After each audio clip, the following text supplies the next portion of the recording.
Este 2018 tendremos una votación muy importante para México. Lo que tienes que lograr es que tu voto sea inteligente. Primero tenemos que darnos cuenta que todo efecto tiene una causa. Esto es, cualquier cosa que haces en la vida tiene repercusiones y efectos posteriores que tienes que cuidar. Cada pueblo tiene el gobierno que se merece. Ahí vemos a Haití, un pueblo que ha tenido mal gobierno y por lo tanto también malos ciudadanos que han decidido mal. Ahí tenemos a Suiza, un modelo completamente diferente que gozan de un alto estándar de vida. Y ahí tenemos a Taiwán, un país que había estado en muy mala situación en años anteriores y que ha tenido un cambio muy importante gracias a un pueblo comprometido y buenos gobernantes. Pero también tenemos un ejemplo muy importante en Japón, que en el año de 1948 quedó destruido por la guerra mundial y porque sus gobernantes habían empinado al pueblo para que apoyara entrar en la guerra contra Estados Unidos. Hoy, muchos años después, 2018, es una gigantesca potencia económica, gracias también a un pueblo trabajador y a un gobierno eficaz. Hace varios años que corrieron a los gobernantes corruptos. México tiene una historia que contar, no es solamente hoy. Nosotros venimos de pueblos aztecas, mayas, otomíes, huicholes, decenas de pueblos indígenas que vivían aquí en América. En la conquista, con Hernán Cortés, hubo una fusión de razas a la cual llamamos mestizaje. México es fruto de esta fusión de razas, donde hay cosas positivas y cosas negativas en cada uno. Amamos la libertad, la independencia, vemos muy bien a nuestro tema familiar, no nos gusta ser esclavos de nadie ni que nos manden. México pasó por un proceso de independencia en 1810, terminó en 1821, con Hidalgo y con Morelos. Nos independizamos de una potencia extranjera que nos indicaba por dónde ir, nos daba órdenes. Pasamos después por un proceso que se llamó la Reforma con Benito Juárez en 1857 y vivimos una dictadura con Porfirio Díaz 33 años. Esta se acabó en la Revolución Mexicana con personajes como Madero, Villa y Zapata, que por cierto no se conocieron. La Revolución Mexicana fue muy mala para nuestro país en el sentido que trajo millones de muertos. Y la verdad no se ponían de acuerdo entre unos y otros quién nos dirigiría. Hasta que la familia revolucionaria creada por Plutarco Elías Calles le dio una dirección al país para que gobernaran solamente un grupo. El PNR, el abuelo del PRI, después evolucionó a Partido de la Revolución Mexicana y en años más recientes a Partido Revolucionario Institucional. Sin embargo, debemos mencionar que ya en la década de los 70 tuvimos unos muy malos gobernantes populistas emanados del PRI, como fue Luis Echeverría Álvarez, con el lema Justicia Social y Desarrollo Compartido. Luis Echeverría tuvo el control económico total desde la presidencia y con tan mala gestión populista que su inflación creció al 130%. Hubo un crecimiento de la deuda pública, un empobrecimiento del pueblo. Él mandó matar a través de halcones a estudiantes que se oponían a sus políticas. Hubo una devaluación del dólar del 66%, que ya era grave. Hubo un aumento ficticio del salario mínimo que no sirvió para mejorar la vida de los trabajadores. Incluso mandó matar a empresarios opositores. El presidente del PRI en ese entonces era Muñoz Ledo. Pero peor fue el gobierno de López Portillo de 1976 a 1982, en donde él decía, la solución somos todos. Fue la época del boom petrolero, de la expansión del gasto, de vamos a administrar la abundancia, pero no supo hacerlo. Gastó más de lo que ingresaba. La inflación creció 459%. nacionalizó la banca, intentó hacer socialista la educación y el peso sufrió una devaluación de 300%. También tuvo conflicto con empresarios y con cámaras industriales. El presidente del PRI seguía siendo Muñoz Ledo. Y todavía peor en su gestión de gobierno fue el Miguel de la Madrid, con el lema de la renovación moral de la sociedad de 1982 a 1986, en donde hubo una mayor pérdida del poder adquisitivo. No atendió los sismos de 1985 en la Ciudad de México. La caída de la bolsa de valores no se hizo esperar y la devaluación del peso, que pasó de 60 a 2,270 pesos por dólar. Las elecciones donde dejó a Salinas fueron corruptas y fraudulentas. La inflación de 3,710%.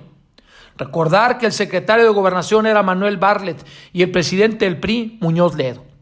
En esta gráfica vemos claramente cómo los gobiernos populistas de Echeverría, López Portillo y de la Madrid llevaron al país a un caos económico, que después fue controlada por Salinas, por Zedillo, por los gobiernos de Fox y de Calderón, y que afortunadamente se mantiene una inflación estable aún en el gobierno de Enrique Peña Nieto. La paridad del peso, como ya lo dijimos, sufrió terriblemente. Luis Echeverría lo tomó a 12 y lo entregó a 20. López Portillo lo entregó a 60 y Miguel de la Madrid lo entregó a 2,270. Si Salinas no hubiera quitado los 3 ceros, hoy estaríamos a 20,000 pesos por dólar. Pero la familia revolucionaria que tuvo el control no se quedó ahí. Con Carlos Salinas de Gortari, en el año 1988, hubo una ruptura. Mucha gente se salió del PRI, primero para mantenerse oculto en el PRI, y otros más para hacer el partido Frente Cardenista de Reconstrucción Nacional, la gente de más de izquierda. Pero lo que poca gente sabe es que muchos de los antes priistas fundaron un nuevo partido recientemente, y ese es Morena, en donde la mayoría de los candidatos son personas del PRI, como es López Obrador, que fue también candidato al gobierno de Chiapas, o Manuel Bartlett, el mismo que fue secretario de Gobernación y que impuso a Salinas, Ricardo Monreal, Marcelo Ebrard, también miembro del PRI, el mismísimo Muñoz Ledo, 3 veces presidente del PRI, hoy es miembro de Morena, y Esteban Moctezuma. El 80% de los candidatos de Morena militaron en el PRI. Después se dio la transición a la democracia del año 2000 a 2012, en las que hubo 2 gobiernos panistas, en las cuales hubo grandes expectativas, pero al parecer no estuvieron a la altura de los mexicanos y le regresaron el poder al PRI en el año 2012. Hoy, 2018, los mexicanos tenemos 3 alternativas en los partidos políticos. Andrés Manuel López Obrador con el partido Morena, Encuentro Social y PT, por cierto también emanados del PRI. Ricardo Anaya con los partidos Acción Nacional, Partido de la Revolución Democrática y Movimiento Ciudadano. Y MID con los partidos mucho más cercanos al PRI, que son el Partido Verde Ecologista Mexicano y el partido de la maestra Elba Ester. La encuesta a principios de junio del 2018 nos dice que va arriba en las encuestas Andrés Manuel López Obrador de Morena con 38%, que Anaya tiene un 30% con el Frente y que MID ya imposible alcanzar con el 19%. El Bronco tendrá solamente 3% y él y MID están fuera de la contienda. Quedan solamente el 12% de indecisos. Pero veamos algunas cosas positivas de los 2 punteros, positivas y negativas, de Andrés Manuel López Obrador. Sus virtudes: lleva una vida sencilla y modesta, no se le ha acusado directamente de corrupción. Después de gobernar el Distrito Federal, su partido repitió.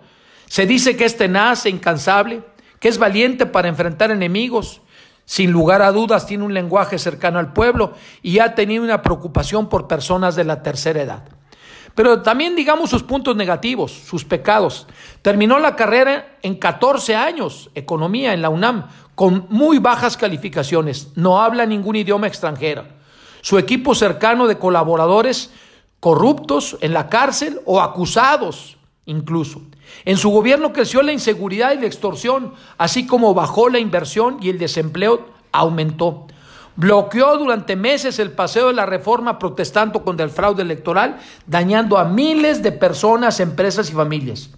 Su equipo ideológico propone seguir el modelo socialista de Venezuela, particularmente Paco Ignacio Taibo II, Díaz Polanco y Jacob Polevsky, la dirigente de Morena. Todo esto está documentado en las redes sociales. Los aliados de Morena, todos ellos con hechos de corrupción, son, por ejemplo, Elbester Gordillo, ex lideresa de la CENTE, Napoleón Gómez Urrutia, de la cual hablaremos en un momento, Alejandro González Yáñez, del Partido del Trabajo, que desvió miles de millones de pesos supuestamente para temas educativos y se lo quedó en su familia. También está el famoso René Bejarano, el señor de las ligas, que fue filmado recibiendo dinero para López Obrador, al igual que Eva Cadena.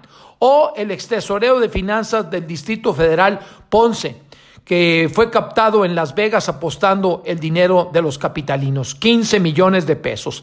La mayoría de ellos tienen procesos judiciales abiertos o han pasado por la cárcel. También hay líderes de Morena ligados con Chávez y con Maduro, con el tema, la propuesta de Venezuela. Por ejemplo, mencionamos a Paco Ignacio Taibo II o a Díaz Polanco, que los videos que tiene son de apoyo a Maduro, o Jacob Polevsky, que acaba de afirmar que desean un modelo socialista como el de Venezuela. También está Dolores Padierna, que ha estado visitando Venezuela en varias ocasiones, y Fernández Noroña, que incluso tiene fotografías con Maduro. Morena propone la revolución bolivariana y llevar a México al sistema socialista comunista. Si tú buscas en internet imágenes de Venezuela, te puedes encontrarlas ahí presentes, imágenes de Google. Gente protestando, presión, gente que está sufriendo ataques de las huestes chavistas, etcétera, etcétera, etcétera. Tú puedes buscarlo en internet. Hay otros líderes de Morena relacionados con violencia y con narcotráfico, como es Flavio Sosa, de Oaxaca, Nestora Salgado, de la cual hablaremos, el CENTE, Antorcha Campesina o grupos anarquistas. Pero hablemos durante un momento de Napoleón Gómez Urrutia, líder del sindicato minero, que vive en Canadá desde hace varios años, y se dice que se quedó con $55 millones de trabajadores mineros. Él está propuesto como senador plurinominal por Morena. O hablemos también de Nestora Salgado, líder de las autodefensas en Guerrero. Tiene 6 acusaciones por secuestro. Fue detenida durante rato, pero dejada en libertad por error del proceso, porque no se le avisó al consulado norteamericano, ya que ella tiene la doble nacionalidad. Vamos a hablar ahora del otro puntero, Ricardo Anaya. Primero también revisaremos sus virtudes y después sus defectos o pecados. Diremos que tiene muy alta preparación académica, tiene una maestría y un doctorado. Habla muy bien inglés y francés. Es mucho más joven que López Obrador, con ideas frescas, tecnología, visión moderna. Logró la coalición de izquierda-derecha, es conciliador. Tiene claridad de metas y estructura mental, muy ágil de ideas. Sus colaboradores dicen que es un trabajador incansable, tenaz y se enfoca en resultados. Defiende a la familia. Pero también tiene áreas de debilidad. Se dice que compró terrenos, que construyó bodegas y vendió empresas fantasma. Lo que ha quedado, al parecer, bastante aclarado que era una acusación falsa de la PGR. Quitó adversarios en el PAN en forma abusiva. Se dice que es una persona adinerada, que junto con su esposa tienen ingresos de 400,000 pesos al mes. Se le critica que tuvo 2 hijos estudiando inglés en Estados Unidos y que iba a verlos. Se comenta que tiene falta de experiencia en el gobierno, solo fue diputado y presidente del Congreso. Se le acusa de pragmático por haber hecho alianzas con el PRD. ¿Quién es su equipo? Diego Fernández de Ceballos, controvertido. Santiago Krill, ya hablaremos de él, fue el promotor de los casinos en México. Jorge Castañeda, que fue secretario de Relaciones Exteriores con Fox. Fernando Rodríguez Doval, muy joven, Marco Adame, exgobernador de Morelos, y Damián Cepeda, hoy presidente del PAN. Vamos al comparativo de las propuestas. Primero diremos que en la reforma educativa AMLO propone derogar y hacer consulta. Anaya, diferente, mantener la reforma educativa, hacer mejoras y aumentar la investigación en educación. Sobre corrupción, AMLO propone un fiscal nombrado por él y dice que el ejemplo de él con honestidad hará que todo el resto del gobierno sea igualmente honesto. Anaya propone un fiscal independiente nombrado por la sociedad civil y muerte civil a los corruptos. Al respecto de la energía, AMLO propone derogar la reforma, hacer refinerías y bajar el precio de la gasolina. Anaya propone mantener la reforma, adecuar los contratos y bajar a 7 pesos de impuestos de la gasolina, entonces que regresara como a 13. En el tema de inseguridad, AMLO propone amnistía, esto es perdón a los delincuentes, que no pasen por la cárcel, pero solamente aquellos que estuvieron en la delincuencia por pobreza o necesidad, según lo dice. Anaya propone justicia, invertir en inteligencia policial, desmembrar financieramente a los carteles de la droga. Sobre la familia, AMLO está a favor del aborto con consulta, según lo ha dicho, y a favor de la eutanasia, que es facilitar la muerte de enfermos terminales o personas ya viejitos. En ese tema, familia, Anaya está en contra del aborto y en contra de la eutanasia. Vamos por último al desarrollo económico. AMLO propone dar dinero a ninis, ni estudian ni trabajan, aumentar pensiones a adultos mayores, apoyar el campo y combatir la pobreza, reducir el ISR al 20%. Además propone cancelar el aeropuerto de Ciudad de México porque supuestamente ha habido temas de corrupción. Anaya propone el ingreso básico universal, la igualdad de salarios entre hombres y mujeres, salarios mínimos al doble, bajar el IVA en la frontera y simplificar el pago de impuestos. Propone mantener la reconstrucción del aeropuerto de Ciudad de México, pero auditar los contratos. Hay algunas curiosidades en las propuestas de AMLO. Por ejemplo, fusionar el ejército y la marina, sacarlos de la calle y dotarlos de un mando único. Pero también hace una guardia popular que dependa solamente por él para impedir temas de violencia. Adoptar el modelo socialista de la revolución bolivariana de Chávez y Maduro, según pide su equipo ideológico. Votar incluso a mano alzada para ver si él se reelige o no. Propone la autosuficiencia alimentaria, similar al tema de Echeverría, y la autonomía del Banco de México. Sin embargo, que ya lo es desde 1994. Las campañas te proponen cosas que quieren que olvides. Por ejemplo, lo de Anaya de la bodega de Querétaro, aunque Anaya dice que esto ya está solucionado, que él tiene muy buenos ingresos mensuales, que Margarita dice que le ganó a la mala en el PAN, que utilicé el presupuesto y los spots del PAN para su promoción personal. También propone olvidar que su colaborador Santiago Krill otorgó decenas de permisos para casinos que operan en todo el país. A su vez, López Obrador propone olvidar que los videos que testifican la corrupción de sus más cercanos colaboradores como Bejarano y Ponce, Eva Cadena o con maletas llenas de dinero. Que se olvide que fue amigo y que puso al presidente municipal de Iguala. Hay que recordar los 43 de Ayotzinapa. Que sus ideólogos proponen el modelo socialista comunista de Venezuela, que se alió con el Bester y con el CENTE. Que sus colaboradores proponen expropiar empresas a las que no los apoyen. Que él y sus hijos viven de Morena con 3,000 millones de pesos desde hace 5 años y que él nunca ha pagado impuestos. La pregunta aquí es, ¿cómo consolidar la democracia? ¿Cómo mejorar nuestro país? ¿Cómo alcanzar el bien común?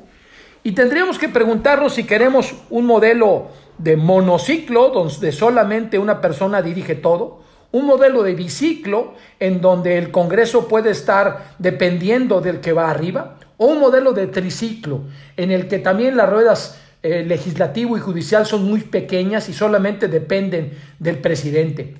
O buscamos temas más modernos, en donde sea una bicicleta equilibrada, o todavía mejor, los 3 poderes ejecutivo, legislativo y judicial independientes.